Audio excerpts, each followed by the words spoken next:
Chris Freer. So transforming the paradigm, that's what we're doing at Collaboration Global. And this is what we call our genius session. So whether you've considered yourself a genius or not, we all have soupçon of genius within us. And at this space, we try and find that in every single person, or they tell us what it is quite often, and we magnify it and we tell the world about it. So Chris has got genius, and he says it's time to be a happier, healthier human. So I'm going to pass directly over to him. And it's this conversation that he's sharing with us today that we're going to take into a breakout group and have a chat about afterwards. Over to you, Chris. Okay, well, hello everyone. I'm going to attempt to share my screen if I may. There we go. There it is. Right, that's it. And you come up here.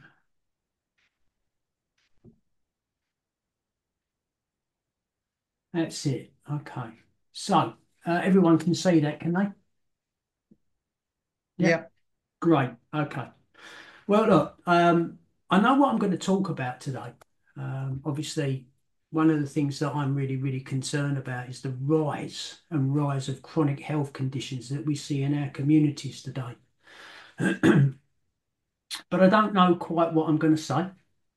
And I see Jill take a deep breath there. Oh my God, what's he going to do? I am going to make reference to suicide today. Um, and I hope that doesn't serve as a trigger to anybody. Um, but my name's Chris Freer. I'm a cognitive behavioural hypnotherapist. I'm a mindset coach. I'm an author, a speaker.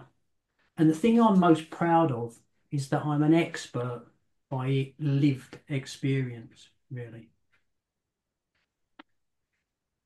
So first, I'm going to start by talking about the chronic health conditions that we see in our communities today, because I passionately want to do something about it. Um, Can you make Erica a co-host, please? Okay. I beg your pardon? Sorry? It's all right, Chris. It was Alan didn't have his microphone on. Oh, okay. Sorry. Um, we're seeing our communities become sicker and sicker and sicker. Um, Diabetes UK tells us that we have 4.3 million people in this country living with diabetes. And they also estimate that there's 850,000 people that are yet to be diagnosed. We have people that are overweight, people that are living with heart conditions, uh, stomach complaints. And in my opinion, and I will say this right at the very beginning, I am not a health professional. Okay, number one. I am not anti-health professionals. I have many that are friends, and I'm definitely not anti-pharmaceuticals, although it will sound as if I am, because I believe that the pharmaceutical interventions that we use to control these conditions are just keeping us sick. They're keeping us in a state of illness. They're not curing the condition. What we need to do is we need to get to the root cause of why something is happening to us, you know. And it's it's something that's got to change. I mean, just type 2 diabetes. I'm told by health professionals that I know that work within the NHS, type 2 diabetes costs the NHS 40 billion pounds a year to treat it. And yet type 2 diabetes is 100% controllable reversible, and preventable by lifestyle interventions. Yeah, 100%. You know, we don't have to create that condition within our body, you know.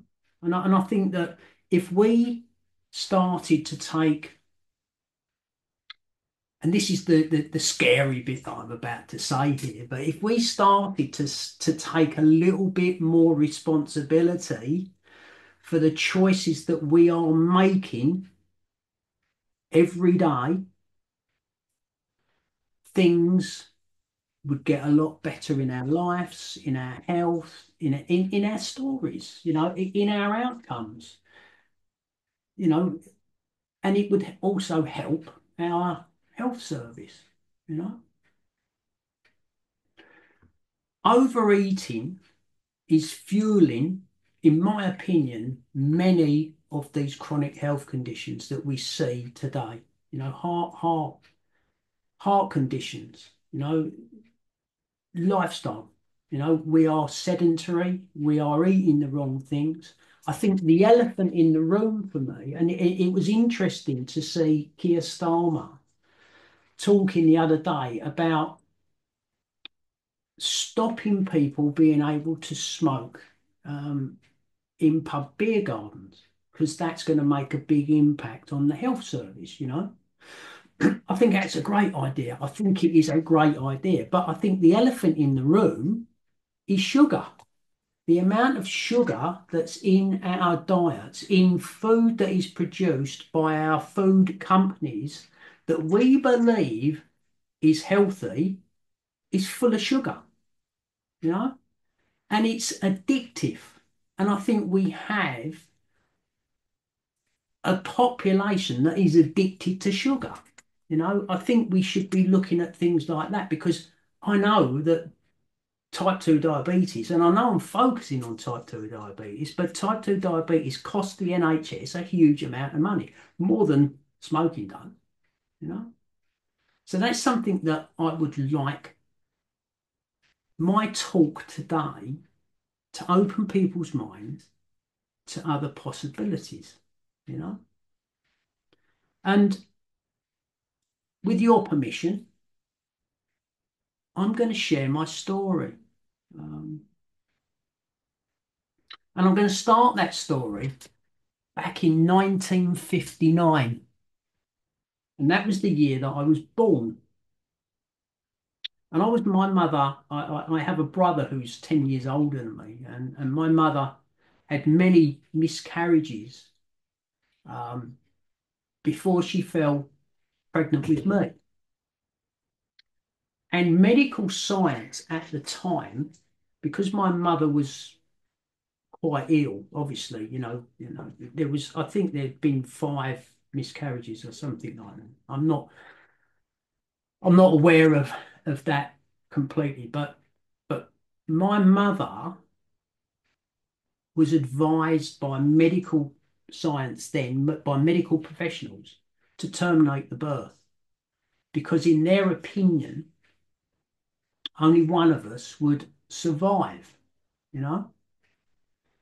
And my mother was adamant that she was going to continue with the pregnancy, no matter what the consequences. I was born premature. I was kept in hospital for a period of time, but we both survived. And I think that's the first point that I want people to register in their mind. And as I said, I'm not anti-health professional, but health professionals are not always right. Yeah. And I think we need to take some responsibility for the situations that we face as well. Okay. So I went out into life, and for most of my working life, I've been a businessman. You know, I had a real yearning to make money, and I entered into the gaming industry, and then I entered into the license trade. And at my height, I was in control and owned 4 pubs and 2 clubs, and had a wonderful lifestyle. I was earning plenty of money at the time, and life seemed to be okay for me, but it wasn't. Because I thought I was that guy that doesn't get ill, that can keep going for umpteen hours a day, abusing his body, and illness was something that happens to everybody else, you know, until it did happen to me, and it was really when I'd got up to what I thought was the pinnacle. I was earning the sort of money that I actually wanted to earn, and I thought I could start taking my foot off the accelerator, and I had all these weird and wonderful symptoms occurring, and I'd go to my GP to be told that all the symptoms that I was experiencing were due to stress. They were stress orientated conditions. And I was experiencing bladder urgency. I was experiencing tingling in my hands. I was experiencing lack of balance, fatigue, cognitive issues where I couldn't really think straight, and bits and pieces like that. But apparently, according to my GP, it was all stress. And I believed him. I thought, well, he's the doctor.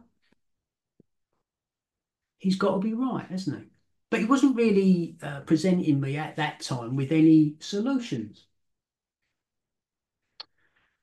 Anyway, we got to the year 2002, and I became extremely ill. And it was the time when the World Cup, and I know we have an American in our audience at this moment in time. So the World Cup, probably, I don't know whether it means too much, but we had the World Cup, and it was in Asia. And it was a great time for me because I was showing all the matches and stuff like that. And I was doing something that turns my stomach now when I think about it, because I was doing a special offer of a full English breakfast and a pint, right, at silly o'clock in the morning. I think some of the matches were starting at 6 a.m. and stuff like that. But I was taking plenty of money, and I was working many, many hours until I became, like I say, very ill. And I collapsed and I got taken to my local hospital. And this set me on the journey of finding out actually what was wrong with me. And I got sent off for different tests, and I had the obligatory MRI scan of the brain. And that showed lesions in my brain. So then I had a lumbar puncture where they take cerebral fluid from the spine, and they look for debris. I think it's myelin debris that they find in the fluid. And I got the diagnosis, I got the news and the diagnosis that I had a condition called multiple sclerosis. They said to me, look, don't worry too much about it. Definitely don't visit Dr. Google. And we do have drugs that are going to slow this condition down for you. And you know what? You're going to be all right for 20 odd years, probably, But I wasn't. I wasn't okay. And it set off this, to start with, huge anxiety, because I did the very thing I was told not to do. I visited Dr. Google, and I found all these horrendous stories connected with my condition. It was frightening. And I had a young family, I had 4 children, and a lifestyle to maintain. And I was wondering how I was going to do that. And my life fell into disarray. And what happens to a lot of people diagnosed with these types of conditions, my marriage fell into difficulties, and my wife at the time felt that she couldn't cope with a guy with a condition like that, and entered into divorce proceedings, which I took really, really bad. And here's a picture of me, and I'm now aged 48. And it's only 5 years after I was diagnosed.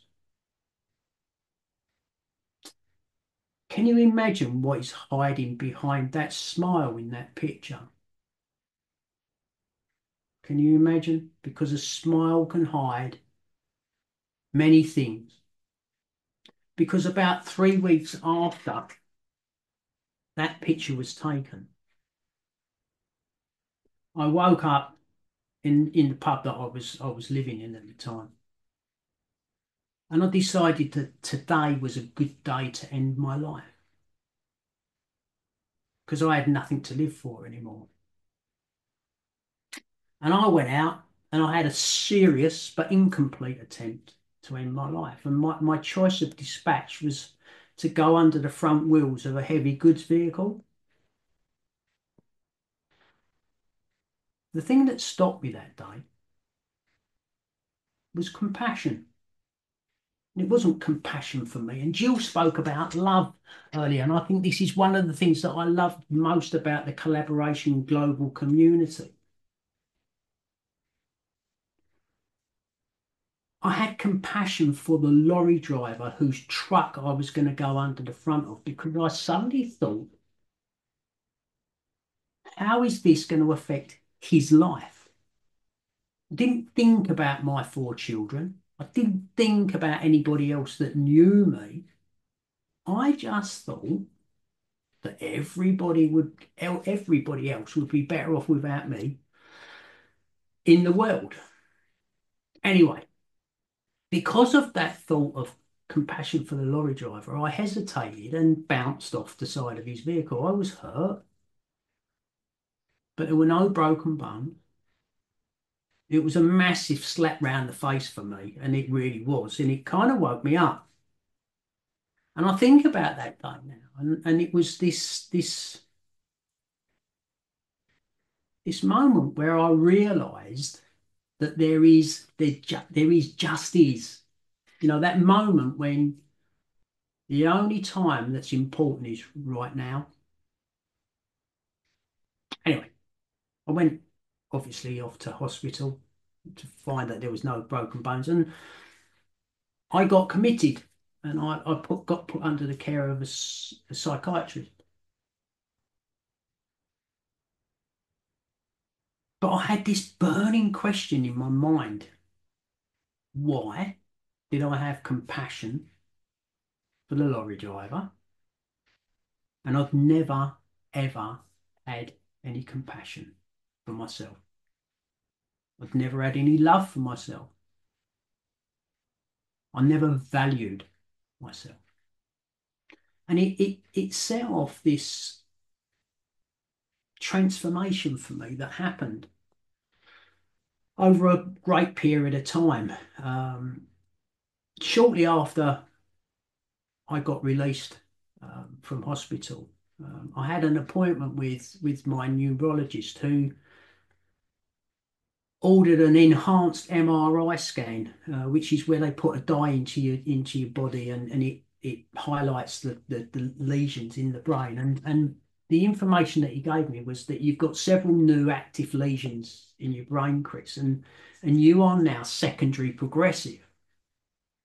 And at that time, there were no drugs to modify the disease, to slow down the disease.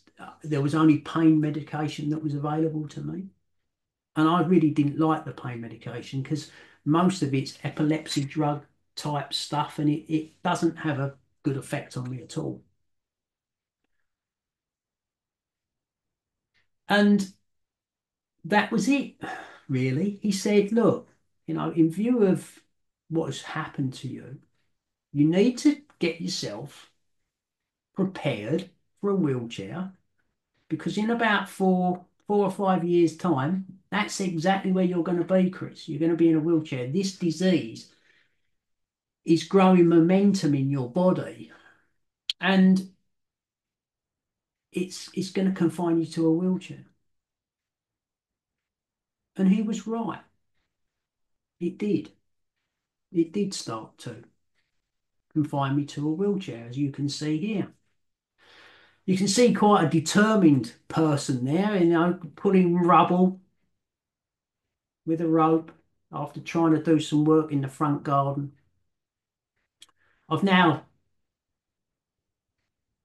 found the love of my life, actually, and a new lady had come into my life, and I was also actively seeking out positive stories around the condition that I live with.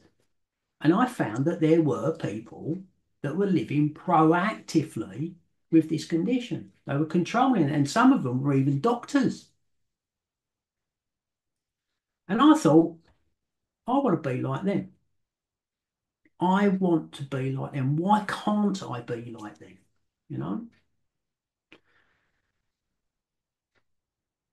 So I changed my thinking to start with, and I started to focus on the things that I could do, not what I couldn't do. And I started to move my mind away from pain and started to concentrate on turning that pain down that I was affected by quite a bit in my spine. And I found that I started to get more and more control over my limbs, and I'm writing a book at the moment, and one of the chapters is called Wiggle My Toes. And I found that I could wiggle my toes on my left leg, and I could start to tap my foot, which I couldn't do. I couldn't tap my foot to music or anything. And I got more and more control and strength into my legs. And the last time I saw my neurologist, which was 2017,